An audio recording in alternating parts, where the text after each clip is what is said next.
Ils n'ont quasiment jamais la parole dans les médias. Les migrants ont pourtant beaucoup de choses à dire sur leur traversée. Torture, raquettes, prison, un véritable enfer sur terre. Bonsoir Victor Eoc, merci d'être avec nous. Merci d'avoir accepté de venir témoigner. Vous êtes Camerounais, vous avez tout juste 25 ans. Vous avez mis près de 2 ans, 22 mois au juste pour gagner la France. Je précise que vous êtes sans papier, ce qui est très très rare d'accepter de témoigner dans cette situation et dans votre statut. Et vous avez décidé de prendre la plume pour raconter dans un livre votre histoire. Ça s'appelle La rage de survivre, édition de l'Aube, un ouvrage réalisé avec vous, Nicolas Ballu. Merci également d'être avec nous. Vous êtes journaliste à la rédaction nationale de France Bleu. Merci également d'être sur ce plateau avec nous. Victor Eoc, je vous remercie encore à nouveau parce que c'est en effet très très rare d'avoir le courage de venir témoigner dans votre condition. Avant de parler de cette longue traversée, on a envie de savoir comment est-ce que vous allez, comment vivez-vous aujourd'hui en France? Comme tout migrant, mais surtout que je suis bien entouré parce que beaucoup ne le sont pas. Moi, je suis bien entouré, j'ai l'entourage fiable qui ont su m'encadrer, su me prendre comme j'étais et qui m'ont fait développer jusqu'à ce que, en tout cas, devenir ce que je suis aujourd'hui. Concrètement, pour vivre, est-ce que vous avez l'aide d'associations? Est-ce que ce sont des amis? Non, ce sont des amis, des frères, entre guillemets, des connaissances, qui m'aident à vivre. Un jour de novembre 2010, vous êtes au Cameroun, vous rentrez du lycée et vous trouvez votre mère à la maison.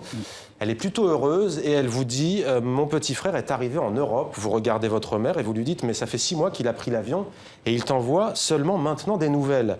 Et votre mère vous répond « Il a fait le voyage à pied ». En quoi est-ce un déclic ce jour-là pour vous? Pour moi, déjà, c'était incompréhensible parce que moi, je savais que la seule porte pour l'Europe, c'était prendre un visa, entrer légalement. Alors quand j'ai appris ça, je me suis dit, tiens, quand vous vivez dans un pays où le gouvernement ne fait plus rêver sa population, dans un pays où la corruption a atteint son niveau le plus haut, dans un pays où on manque d'arrêts de première nécessité pour survivre, alors face à une jeunesse ambitieuse et bien conscient du futur, on se pose des questions. Est-ce qu'il faut rester? Est-ce qu'il faut partir pour chercher de quoi vivre les autres? Est-ce qu'il faut se battre? Parce qu'on doit se battre pour survivre. Et pour moi, j'ai une utopie, quelque chose que je garde en vigueur, c'est que rien ne s'obtient sans peine. Rien ne s'obtient sans peine. Ce chapitre s'appelle « Pourquoi pas moi ?» point d'interrogation. J'allais vous demander pourquoi quitter le Cameroun. Vous venez d'y répondre. Mais qu'est-ce qui vous attire en Europe? C'était juste de quitter ce que vous venez d'écrire ou c'était aussi un rêve? On parle souvent dans les médias, à tort ou à raison, d'Eldorado européen. Qu'en est-il? Ouais, c'est vrai qu'à l'époque, on disait l'Eldorado, mais aujourd'hui, il ne l'est plus. C'est ce message que je veux transmettre à mes jeunes compatriotes, à mes jeunes frères qui veulent prendre l'aventure que l'immigration est une épreuve déshumanisante. Donc, il ne faut pas prendre la route, risquer sa vie, quitter sa terre, quitter sa famille pour venir mourir dans l'eau ou encore prendre une rue incertaine parce que ce n'est pas possible au XXIe siècle de devenir un simple numéro dans un cargo d'embarquement, venir dormir dehors. Parfois, je me pose la question pourquoi j'ai fait tout ça, mais la réponse est là. Je l'ai fait parce que je voulais aider ma famille et je parviens aujourd'hui.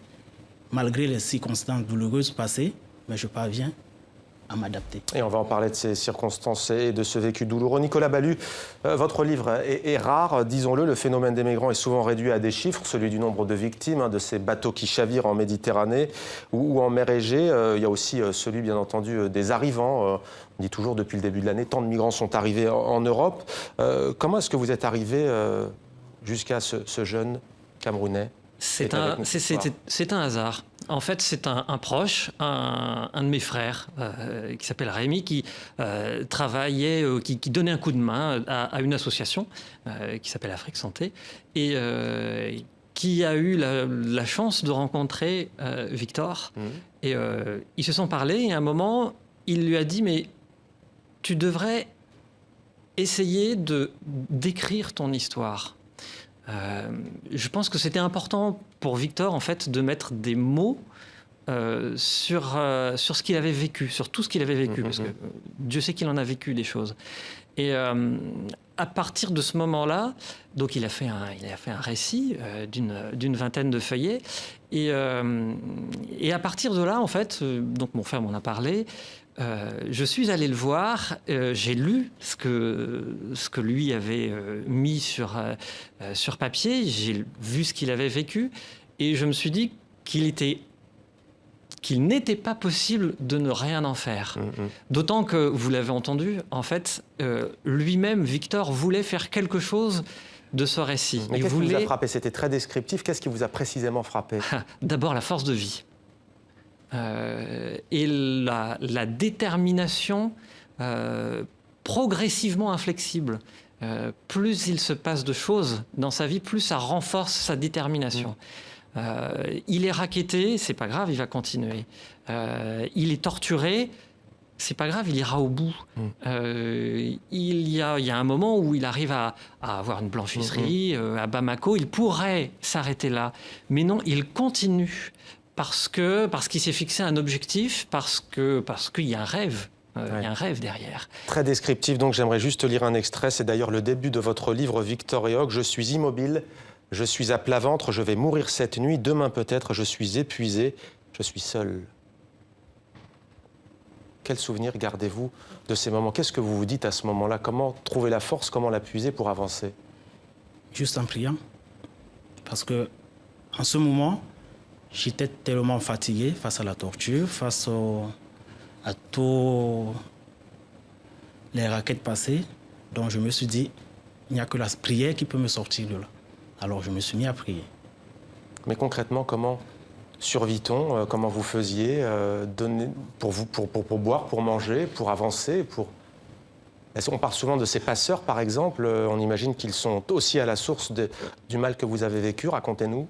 Ouais, c'est normal, je peux dire c'est normal parce que quand tu choisis de partir, il y a ces inconvénients. Alors, il n'y a pas que du bon là-dedans, il y a ces inconvénients, comme j'ai dit. Donc, on suivit en faisant un nombre de travaux, que ce soit dans la maçonnerie, comme manœuvre, que ce soit dans la plonge, plusieurs solutions, en tout cas il y a plusieurs atouts pour s'en sortir. Vous avez traversé le Nigeria, le Mali, l'Algérie, le Maroc, l'Espagne pour arriver en France. Comment les migrants sont-ils accueillis dans ces pays-là? Est-ce que vous êtes victime, vous, originaire d'Afrique subsaharienne, de racisme, notamment dans les pays du Maghreb, mais pas seulement? Ouais, il y a beaucoup plus dans le Maghreb parce que c'est pas facile, surtout quand on est chrétien, parce qu'il faut s'adapter. Ouais. Partout où tu arrives, tu dois t'adapter, quoi. Donc, je suis arrivé, il fallait que je m'adapte, il fallait que je m'intègre. Donc, je devais juste faire en sorte que j'avance. À aucun moment, vous vous êtes dit, je vais tout arrêter, je vais faire demi-tour, ma famille me manque, je rentre? Faire demi-tour n'est pas beaucoup dans mes habitudes. Quand je me fixe un objectif, il faut que je l'atteigne, quoi qu'il arrive.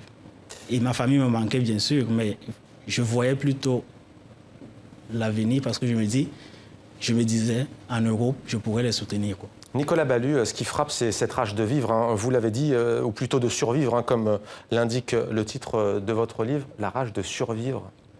C'est ça? Oui, la rage de survivre. Ça n'est pas la rage de vivre, c'est juste au moins essayer d'avoir une chance d'atteindre son objectif, son rêve. C'est la rage de survivre, ne pas n'être qu'un numéro, puisque c'est ce que disait Victor tout à l'heure. À un moment, Victor traverse le désert et Victor perd son nom, il perd son prénom, il n'est plus qu'un numéro pour les passeurs. Avoir un nom, un prénom, ça ne les intéresse pas. Ils ont des numéros, on fait l'appel par numéro pour savoir qui est vivant, qui est mort. Voilà, c'est pour ça qu'ils ont un numéro. Et la rage de survivre, c'est cette rage de sortir de cet état de fait, de ne plus être un seul numéro. Parce que, effectivement, ils sont les derniers, ils sont ceux dont tout le monde se sert finalement sur le chemin. tout le monde se sert des migrants sur le chemin de... Sur le chemin, et en France aussi, vous allez comprendre où je veux en venir. Est-ce que vous comprenez ou pas la situation en France lorsque les migrants sont accueillis? On parle beaucoup de murs en Europe.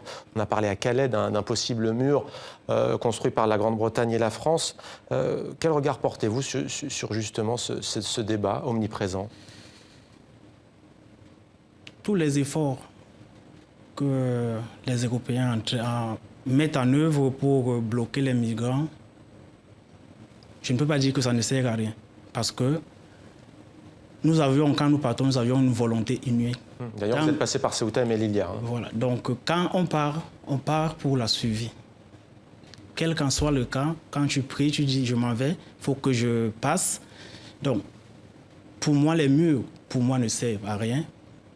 Organiser un dialogue pour faire peut-être, parce qu'il y a beaucoup, parce que j'ai passé beaucoup de temps à parler avec mes confrères, beaucoup de temps à passer à dialoguer avec eux. Il y a beaucoup actuellement et avant mon entrée qui voulaient rentrer. Parce qu'ils passaient plus de 4 ans sur place, ils veulent rentrer, mais les moyens ne les permettaient pas. Ne leur permettent pas de rentrer. Juste sur cette question du débat sur les migrants, la crise migratoire.